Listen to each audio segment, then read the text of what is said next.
Welcome to the fourth segment of the Kobayashi Maru course. Let's shift the lens again. What if the Kobayashi Maru isn't a failure of fairness, but a feature of the system? What if it was never about solving the puzzle, but about seeing what kind of person you become when you can't? In Star Trek, the simulation is designed to be unwinnable, not because Starfleet wants to demoralize its cadets, but because they want to reveal their character. It's not a tactical exam, it's a psychological one. How do you lead when leadership guarantees loss? How do you make a decision when the outcomes are already broken? We see versions of this in the real world too. In military training, in elite sports, in the early years of medical residency, even in the way some companies design leadership assessments. They don't just want to know how well you perform under pressure. They want to see how you fail, how you carry it, how you explain it, whether you point fingers or take ownership.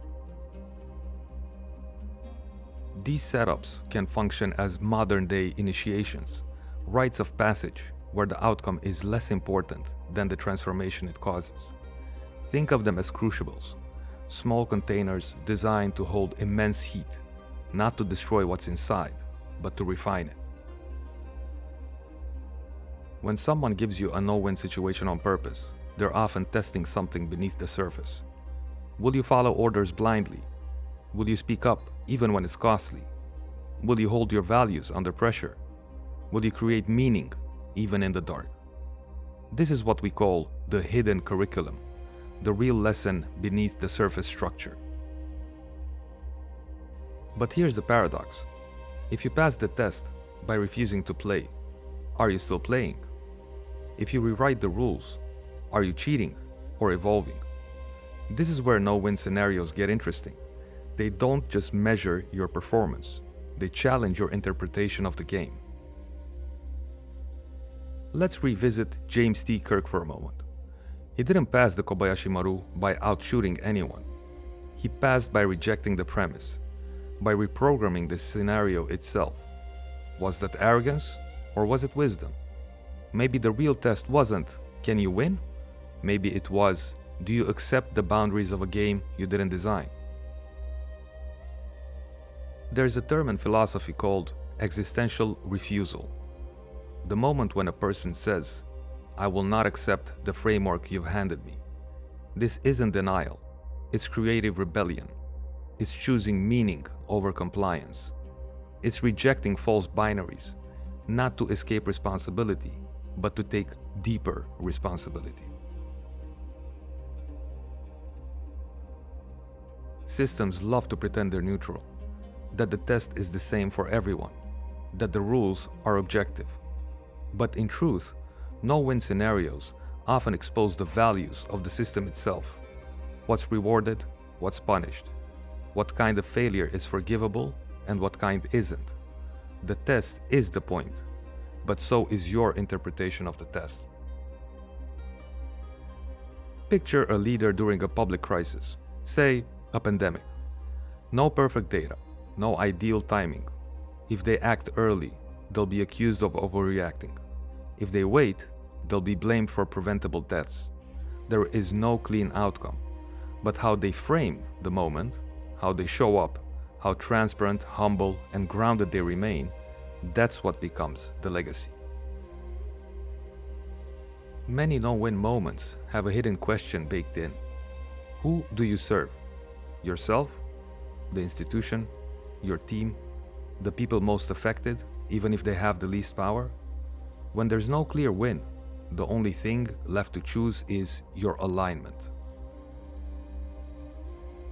In this light, failure becomes a signal, not a sentence. It's not the end of the story. It's a mirror. And some of the most evolved people I know failed spectacularly, not because they were wrong, but because they stepped into situations where no success was possible without selling out their soul.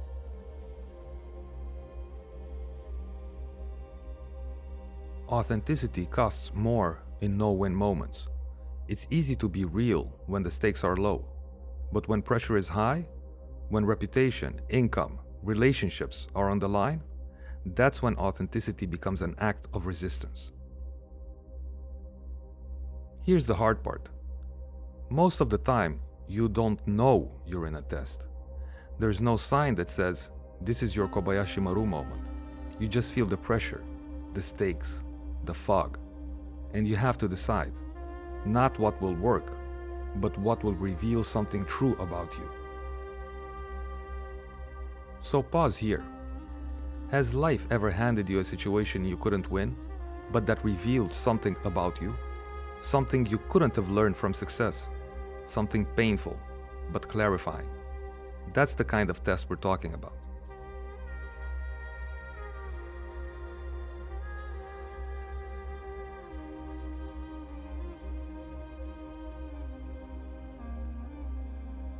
Now let's draw a crucial distinction.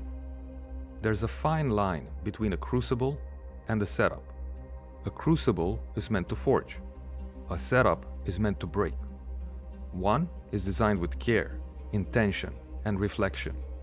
The other is designed with control, ego, or indifference. It matters whether the test was meant to grow you or grind you down. And here's the ethical question. Who designed the test, and for whose benefit?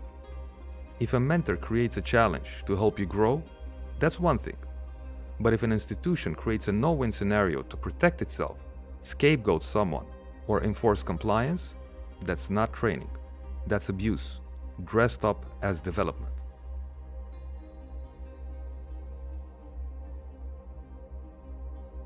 Sometimes the most intense Kobayashi Maru moments are invisible to everyone around you. You show up to work, you smile, you say all the right things. Meanwhile, inside, you're wrestling with a truth no one wants to hear, or a choice no one else can make. From the outside, it looks like normal life, but inside, you're facing a private test of conscience, courage, and clarity. And sometimes the test isn't public at all.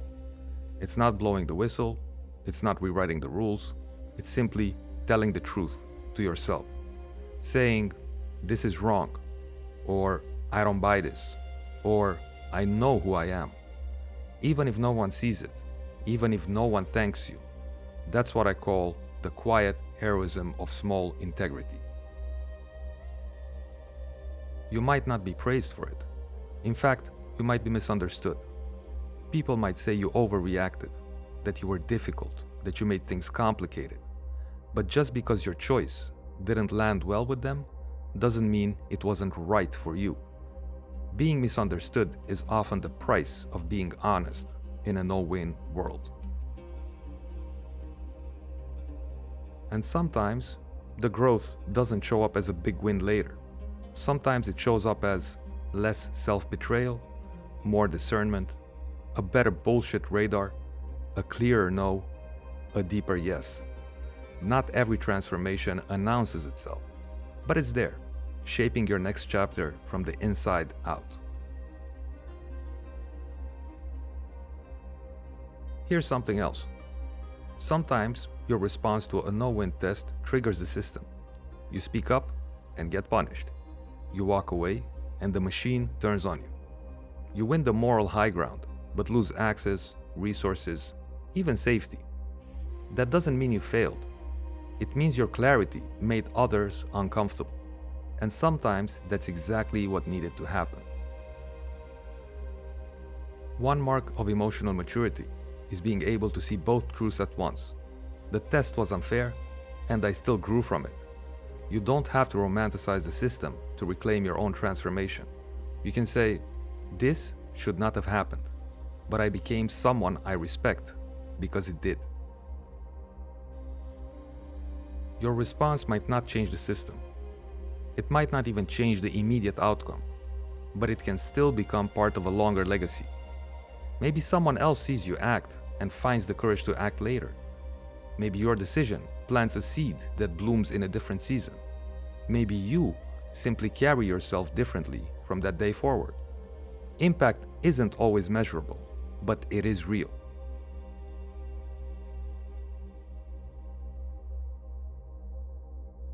The hardest part about no-win scenarios is that your victory may not look like a win at all. You may lose status, lose comfort, lose people who never understood the cost of what you carried. And still, you might have gained something you can never lose again. A deeper knowing of who you are and what you stand for.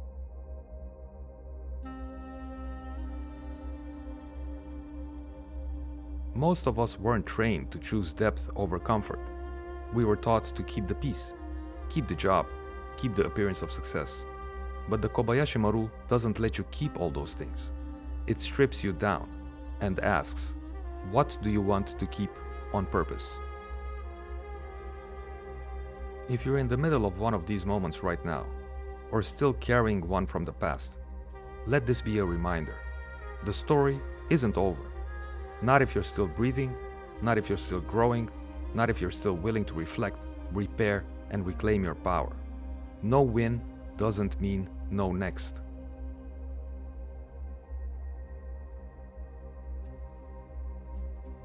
The deepest shift that happens in these moments isn't just tactical, it's existential. You stop living as a character in someone else's story and start living as the author of your own.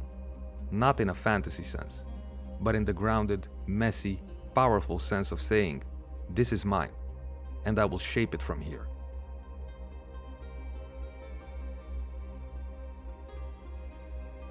One of the most liberating truths in life is that you don't need to win to be worthy. You don't need to succeed to be enough. You don't need to be validated to be right with yourself. Sometimes the test isn't to see if you win, but to prove that you can stay intact when winning isn't on the menu.